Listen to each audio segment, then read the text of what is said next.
Hi guys, I hope you're all doing well and welcome back to another Just Music podcast. Really looking forward to this one. I got the opportunity to sit down with a good buddy of mine, a drummer, a singer, a screamer, super cool cat. His name is Erik Schultz, and welcome Erik. He joins in progress. All right, everybody, welcome back to the Just Music podcast. I'm super excited. We have an awesome guest on the program today, Erik Schultz. Erik Schultz is a bandmate of mine. We've been in a couple jam sessions, ensemble playing. He's a drummer, a singer, a screamer, multi-instrumentalist, producer. He's got it all going for him. I would like to welcome Erik onto the program.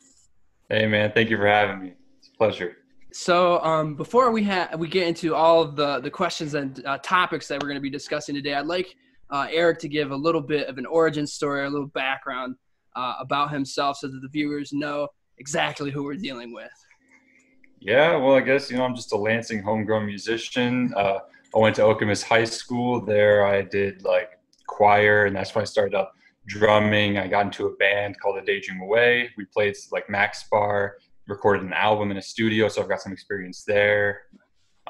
Took some time off after high school, came to LCC, started working on my music industry degree, so I could get a little bit of production and business and also performing. So, just trying to open up my opportunities to all types of music moving forward. So yeah, that's pretty much the deal with me, man. All right, man, that's awesome.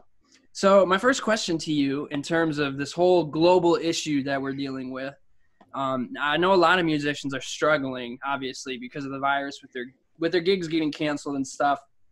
But what do you think, struggles of musicians are going to be on the rebound of this? Obviously one day we're going to get the clear and we're going to be able to go back out and perform and play. But what do you think the long-term implications of that is? Because a lot of musicians are gig-based workers where if they're not working or playing shows, they're not getting paid, Yeah, I guess I wouldn't be too worried about more popular musicians because they have a lot of different, choices. They could maybe even work from home with their home studios and such. But I would worry about, sort of musicians at our level where they would maybe have to outsource to a studio or something. So I would be worried more about up and coming musicians getting to get their music out there. And, in terms with gigs and getting money, that's a huge thing.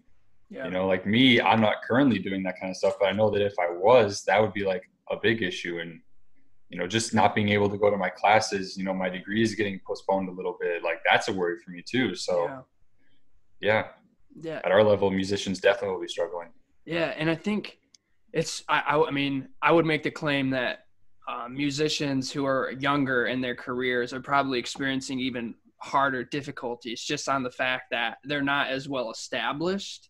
Yeah. So, there's a lot of musicians that may have long-term supporters, almost like a patron, if you will, that kind of maybe will support them through this time. And for us, we might not exactly have that. So it's the challenge is that, we are trying to figure out how to be really kind of almost creative with our incomes, Yeah, man, it's all us.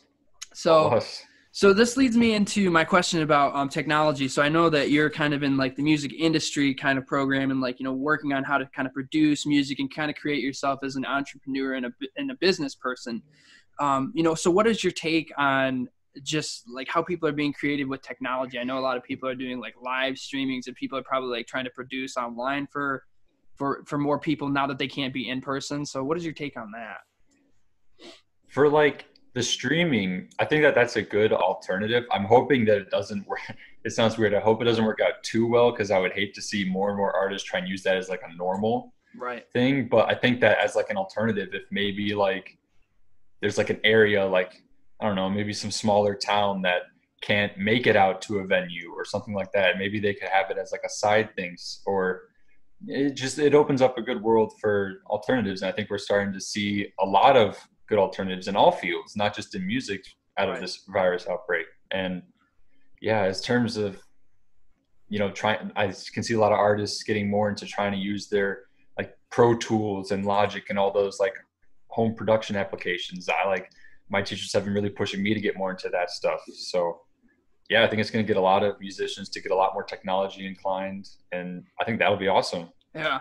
I think especially nowadays where there's such a strong push on technology, trying to build your own website or build your own, social medias or whatever, and trying to get your name more established. I definitely agree to that sentiment, because for me, since I've had all this time off, I'm like really trying to up my production game and like trying to learn how to record better audio and better video. So that there does come a positive to this. Now that you do have more time to focus on those things, but it doesn't replace the emotions that conjure up when you're out playing a gig and the excitement that comes with it. For sure. There's nothing like that live energy. And that is one thing that I think will be weird for some musicians, just trying to get back into that rhythm of being live and being present. Right. And it's interesting. So for our viewers out there listening, it's interesting because Erik and I are actually kind of in this project, and it's kind of been unfortunately postponed because of this. And we have a couple other guys that are involved in this project too. And it's like, we're trying to figure out how we can collab, but it's not really working that well just because we don't have the ability to have that meet in person.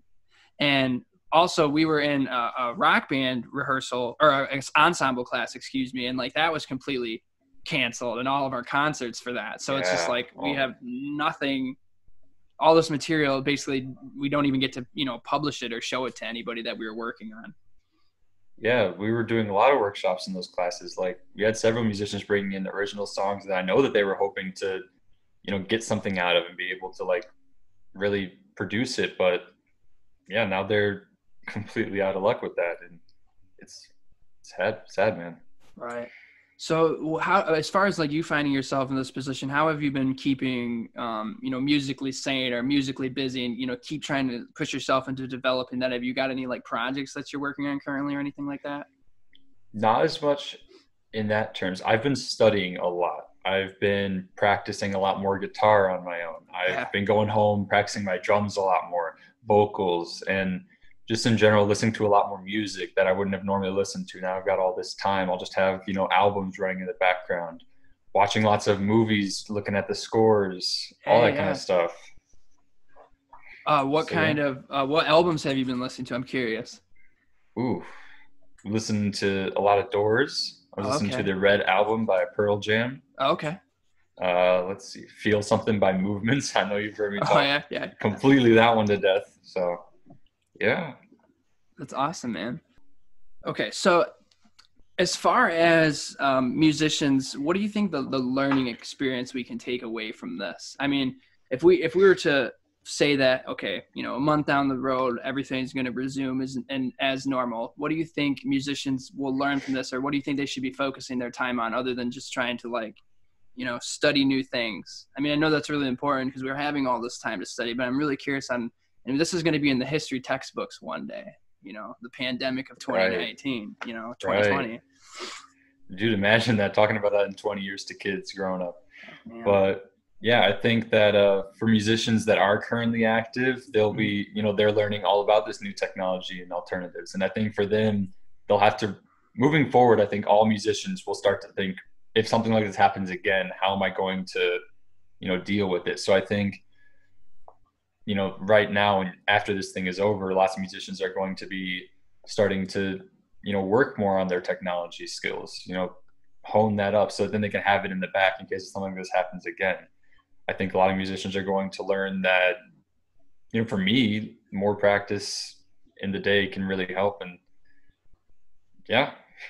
it's just learn to be more efficient with their time, I guess. Yeah. It's really interesting because I feel like in this time off, I feel like I've almost made a new self-discovery of myself where I've really kind of like grounded myself back in my roots. And this is a follow-up question for you, but like I've kind of like taken a step back and say, okay, well, why did I really want to get into music? Like, what was the one thing that I saw or witnessed or that I listened to that inspired me to like want to pick up a guitar and say, I'm going to learn this. And so this time off has been nice in that regard because I've really kind of sat back and, listened to myself and say, okay, yeah. And it's like this thing where you look back at your life right before it like flashes before your eyes because you have nothing but time to think. And you're just like, oh yeah, this is the reason why. And it was like this culmination moment. So for you, as far as like, getting into music and, what kind of excites you or drives you to wanted to start this and choose this life career path?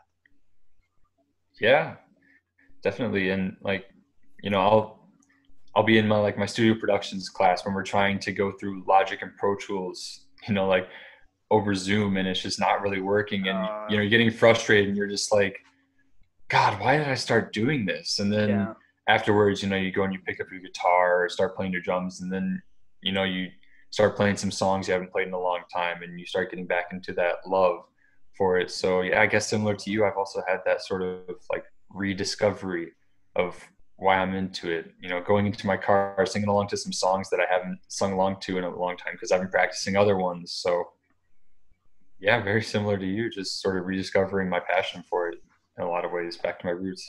It's interesting because I've also been watching a lot of concerts on YouTube. Me too, dude. Me too. And I'll like watch it and I'll get like halfway through it and I'm like, okay, it just makes me want to pick up and play because I see, whatever, some Face Melter solo or something. And then I'm just like, yes, I'm like, all right, I got to stop watching. It's time for me to pick up the guitar and practice or, whatever, or listen to something. And I'm like, oh, I want to learn that. But yeah, I've been listening to tons of music, and this whole inception of this or conception, of this podcast was really just because I had all this idea that I've always wanted to do like a podcast, but I've never had the proper amount of time to put the effort into it to produce something that's going to be of quality. So it's just awesome that is the positive aspect of this, more practice time to just build your craft, and different avenues of that kind of include music, whether that's audio production or recording or your skill set alone. Yeah, man, musicians, I think, will start to see all the stuff that they thought they didn't have time for that wasn't worth it. They'll be looking into that more and they'll start to realize, wow, there's a lot that I can really take from this, Right. Yeah, it's interesting. So Erik, I want to kind of talk a little bit about your musicality and specifically, what you do, because I know we've shared some conversations, but I know you're really into drumming and playing some guitar. And only recently I had found that you're a vocalist too. I didn't know that. Yeah. So I know you said that you've been working on some of your like screaming and stuff, which is interesting to me. So why don't you talk a little bit about that? About the screaming specifically? Well, just your musicality in general, just because it's just interesting to me.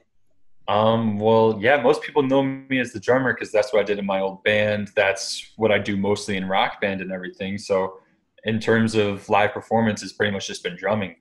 And then, but really, I guess the first thing I really started doing was choir back in like 7th grade. And I did choir all the way up until like my senior year. And then I started it back up again just last year in LCC. So I guess, yeah, I've had lots of traditional experience from choir from my roots. And then on my own, yeah, I've sort of gotten into the more harsh scream vocals and more rock type vocals, more pop type vocals. And yeah, and then in terms of drumming, yeah, I was in a band, like I said, and then just last year I started picking up the guitar. I was like sitting at the LCC Commons and I was listening to a song after rock band class, and I was like, I want to go learn this on guitar. So I went to Guitar Center and I bought myself like $100 guitar and never looked back, man. That's awesome, man. Yeah, so this kind of leads me into like your musical influences. So I know we kind of talked about what you have been listening to, but was there like that song that you wanted to learn? Was that just like a coming to moment where you're just like, yeah, I want to do music? For me, I have always loved the Beatles. The Beatles are my all-time favorite band. I mean, as they are for a lot of people, but specifically, I would listen to George Harrison's lead work, and I'm just like, damn, dude. And I think George Harrison, in some regard, is not as respected as a guitar player as he was just as a Beatles member. Because if you look at his solo guitar work, it's just like, wow, it's pretty cool stuff. But that was definitely a coming to music moment where I was like, okay, I want to learn how to play music because I want to be able to play these Beatles songs. So for you, what was that? Man, I think about 8th grade is when I really started to get into sort of my own taste for music. Because that's when I started listening to a lot of AC/DC, the Beatles. I listened to a lot of Beatles in 8th and 9th grade, man. And then from there, I also got into a lot of Disturbed, the Foo Fighters, Nirvana. So I guess, yeah, my roots do come from sort of more of a classic rock, more alternative rock upbringing. And I remember I would listen to like the Foo Fighters or Nirvana. I'd listen to the drumming back then. It was the drumming for me. I'd be like, man, that sounds so cool. And so my dad was actually a drummer before me. He was, drum lead in high school too. So Oh, he had a drum set. So I just went to him and I was like, hey Dad, can you just like set up the drum set and I can start messing around on it? And he said, sure. And then he said, I think you should also do lessons. So I started doing lessons around that time too. oh. I started learning how to play the bass too. So yeah, I guess going into high school is when like my musical passion exploded, and that's when I started to really learn how to play instruments. So Wow. So I didn't know that. And I admire that when there's like a parent or a guardian figure that kind of helps fuel that fire for music. yeah, that musical lineage. Yeah, I didn't come from a musical family. There's nobody in my bloodline that plays music. So when I was like the first person in my family that was like, okay, I'm going to go to school for music, I'm going to get a degree in music, and this is what I'm going to dedicate my life to, it was just like a shock. And it's just very interesting because like all of my family is like, they either work for General Motors or they work for the state of Michigan. And I was just like not wanting to follow that career path, I guess, because I just like, I don't want to have the typical 9 to 5. And, I'm just more creative than that. But that's cool. I didn't know that. So like with your father, did he kind of take you under his wing a little bit? Did he give you some like, lessons a little bit before you started taking, private lessons? It's interesting. He never really sat me down and played with me, but I remember like when I first started getting into drums, he had this old vinyl machine. And so we put on some vinyls of like old Guns N' Roses, and he would be sitting in a chair with his drumsticks, sort of, pretending to play along. And I'd just be watching. I'd be like, okay. And then I think the moment that I realized I wanted to be in a band as a drummer is when my dad was going through his old workshop, and he pulled out his old, like, on the bass drum, some bands will put like a little piece of art inside. Right. He pulled out the old one from his band in high school. His name was Galaxy. So he had this cool like 90s retro Galaxy written on this piece of cardboard that he would stick in the bass drum. And that's when I was like, that sounds pretty awesome. I think I would want to be in a band. Wow. So this was local in the Okemos area then, or? No, my dad's from the Chicago area. So this was like way Chicago. back then. Yeah. Okay. Oh, well, Chicago's a great area for music. So that's sweet. Yeah, man. I bet he's got a lot of cool stories and whatnot, I would imagine. Yeah. He's told me a couple, but no, I bet he's got loads more that I haven't even gotten into with him yet. Okay. Interesting. Okay. So I wanted to ask you this question because we were on the topic of the Beatles, and I'm going to put you in this position because I know there's always a debate. Oh boy. Best Beatles album. Ooh. Oh, I know. It's tough. Mine always changes. I think when you're first getting into the Beatles and you're going more down the hits, I think you're listening to a lot of One, a lot of Abbey Road. But yeah, I think later when I started to get even more into the Beatles, one album that whenever a song from that album would come on, I'd be like, wow, this is just a really good song, is actually the Revolver album. Oh yeah. That one always sticks out to me. Like I just play through that one, and there's no one song on there that really sticks out to me, but the whole album, just when you play it, you're just like, that is just a good album from start to finish, man. Yeah, I would agree with that. For me, and I know it's a little bit of kind of the eccentric album of the Beatles, but I love the White Album. I love that one too. That's another great one. That to me is like, I know the Beatles are always kind of like, push the boundaries of, conventional, aspects of like pop music and, popular culture music. And so like when I listen to that, and I'm just like, God, there's some tracks on that are just so bizarre and so weird. Yeah. But see, for me, I like that because different doesn't always have to come with a negative connotation. Different doesn't mean bad. Exactly. And so like, I think about that, like the composers in general. I mean, you think about, like classical composers, it's like if they were all doing the same, we would never have this expansion of music that we have today. Exactly. So, it's almost like everybody was trying to outdo the next person or pushing the boundaries of what the previous person did. Yeah, and I think a good mindset to have when you're approaching music is if it sounds different and weird to you, that doesn't mean that it's bad or wrong, because music is subjective, right? So if you see something that you're maybe not cool with at first, maybe just give it a couple more listens, try and figure out what they're trying to do with it, and then take from it what you can, and then your understanding will make you enjoy it more. Right. Okay. All right. So transitioning into this next kind of, area, I know everything is kind of vague again, but like, what do you think you know, our angles, our terms of trying to collaborate with other musicians once this, you know, kind of subsides. Because I know like a lot of the big mainstream people that are like in pop music, like all their concerts and stuff are canceled for like, I mean, I know I saw some concerts that were supposed to be like for the summer and fall of 20, and they're like not going to have any concerts until like 21. That's crazy to me. Yeah. Super postponed. I mean, what do you think the future aspects looks like just for musicians and trying to get back out and, you know, being creative and writing music or performing again, you know, whether that be as a solo artist or working with other musicians? Like in regards for us, I know our long-term goal is to eventually work collectively together amongst the boys and try to, you know, create something. Yeah. I mean, as for us, you know, I think that as soon as we get the all clear to start, you know, seeing each other again, I'm going to be trying to work with every musician that I can get my hands on. Like, I just need to get all of this like creative energy I've been building up out. I've got nothing but riffs and beats that I have nothing to do with, and I just need to sit down with some other musicians and play them. And yeah, as for like the bigger musicians, I think once we see the all clear, we are going to see nothing but collabs between some of the biggest musicians. And what I would love to see is a lot more collabs between musicians from different genres. Oh yeah. Or like, we need to come out of this with like a super strong, just like out of nowhere collaboration. Like if you saw some like heavy metal artist working with like a pop artist, like for example, Bring Me the Horizon was working with, what's her name? Taylor Swift. Not Taylor Swift. Oh man, could you imagine that? Oh yeah. Oh man.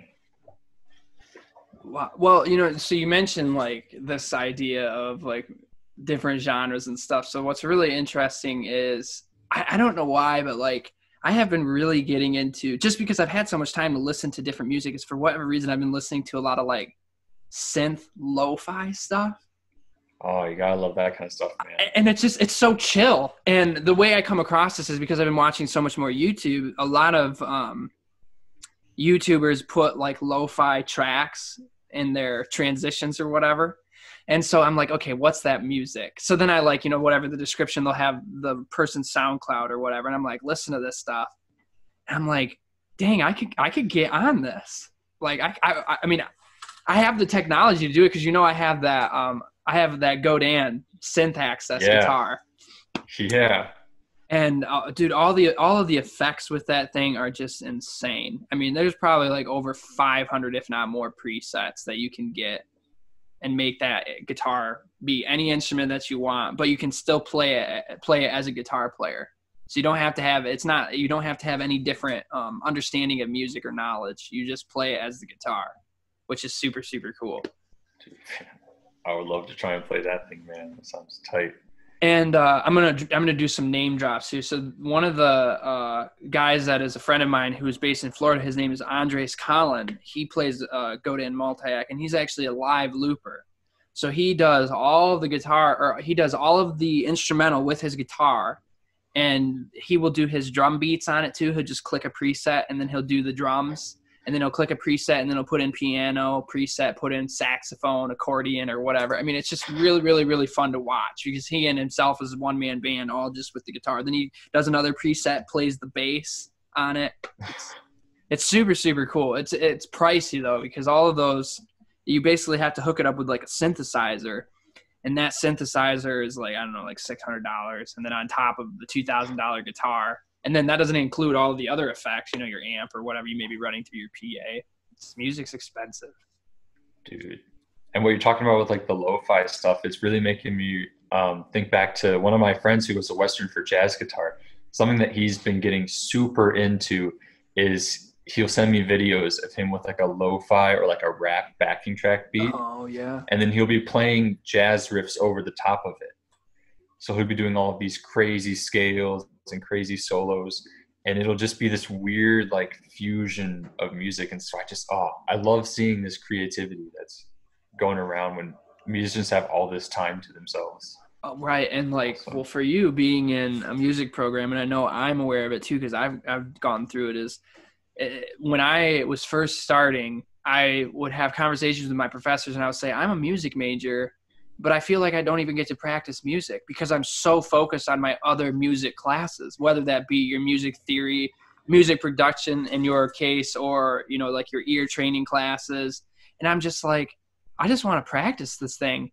And I feel like I have to spend so much more time on those other classes, which I'm putting way much more emphasis on, which really should be on the craft, right? Right. Dude, I think that's one thing that no one really prepares you for when you're going into a music degree is that you've got two sides of being a musician when you go for professionally. Is you've got a business side of music where you have to do all of this stuff like practice songs you don't necessarily want to and just grind and grind scales and lines. And then you've got this other creative side where maybe when you're playing one of those songs, you're like, ooh, that just made me think of something. I would rather go get on my guitar and just start working my own stuff off of this one thing that I heard. Yeah.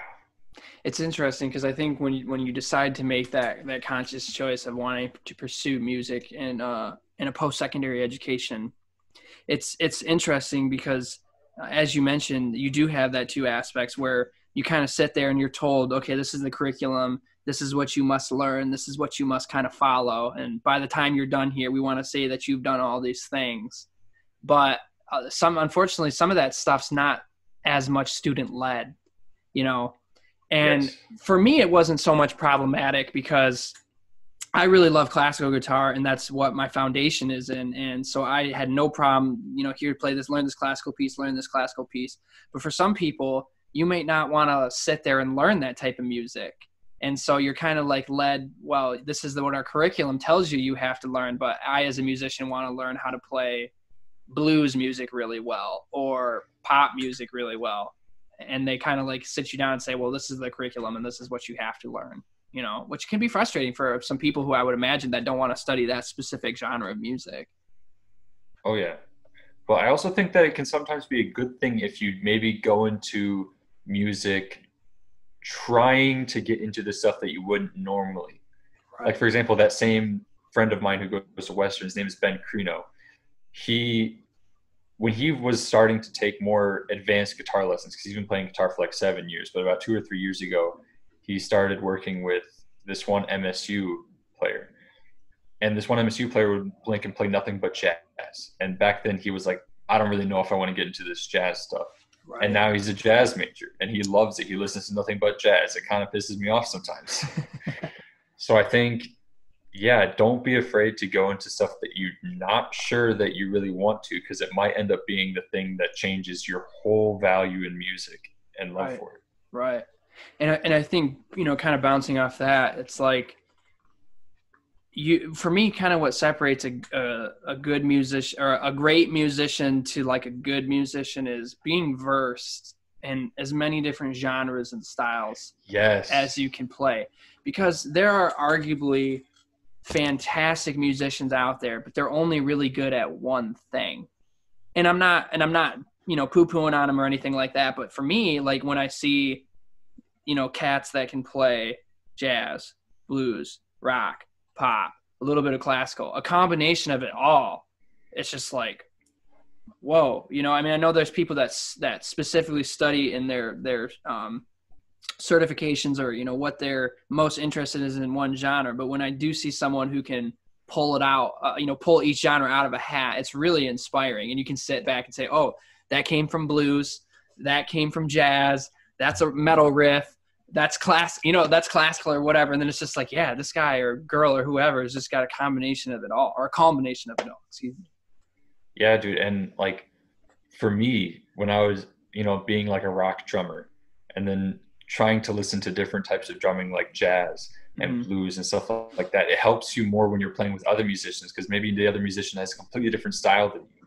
Right. You know, music is a language. Maybe they're speaking a different language. But if you maybe at least learn a couple words from all these different languages, right, you can start to, you know, converse with them. Like I'll be playing with like a jazz player and he'll be like, well, you're a rock drummer, I don't really think that we're gonna be able to play together. But then just because, you know, you study a little bit of something that you're not used to, I'm able to just start, you know, playing a little bit of a jazzy beat with him and he's like, okay, maybe I can work with you. Right. You know a lot more than I thought you did. Right.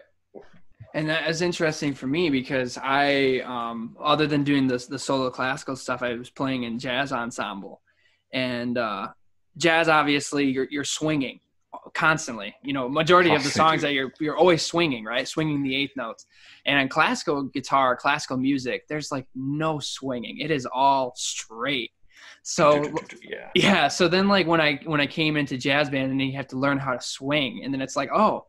And then so sometimes I'll be sitting down to practice a classical piece, and I like say to myself, I'm like, why are you swinging these eighth notes? Like, what is this? Did Bach just become jazz? I don't know. So sometimes I have to check myself in that. And then I also think to myself, it's like, well, that's cool that I had the ability to do that, you know, and cross, you know, breed those two types of things. Yes, dude, it makes every musician better. And it's interesting because I've also come across like, I don't know I'm not sure who did it. I don't know if it was Coltrane or it might have been Coltrane that would take Bach pieces and basically make them into jazz. I have to look that up. I'm not sure, but it's some famous jazz composer that did that. And then you like listen to it and you're like, whoa, it's super, super cool. Oh, yeah, all right, Eric. So in closing here, if you could just leave a couple more few remarks, what would be your advice, or you know, your lasting you know, kinds of words of wisdom that you could give the viewers if they're trying to step out and start doing this music thing, or maybe they're too nervous. I know when I first started getting really into music, and I was kind of bad, like in my beginning stages, I was really nervous about trying to put videos out there and show people, because I was so afraid of like people kind of like, you know, giving you backlash, like, oh, you're not very good, or, you know, something like that. So what would be your advice to those musicians who are out there trying to start this and try to do this?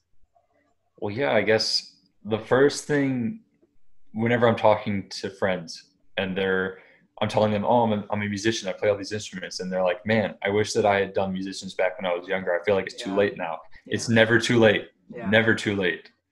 So that's one thing. And then also, if you are worried about getting backlash or being told that you're not very good, those aren't the opinions that matter. The opinions that matter are the musicians that will go, okay, I see that you're struggling. Let me try and help you. The musicians that want to help you, those are the ones you want to listen to, because those are the ones that really care about music and really want to make music as a whole better, you know, trying to help out other musicians. So don't focus on the negative. Always look for those positive comments that people are leaving and trying to help you out. Right. Yeah, that's super, super wise and really respectable advice. I think the people that really want to help you succeed and help you become a better musician are those that are going to help you and, you know, not cut you down. And it's interesting because we have both had experiences with some individuals in the past that are, you know, just not in music for the right reasons, you know? Yes. So thanks. I do definitely appreciate you being on the Just Music podcast. It was super, super nice talking to you. And I hope very, very soon all this issue in the world clears up so that we can start working together in person. Sounds great, man. Thank you again for having me. It's been a pleasure. Yeah, man. Take care.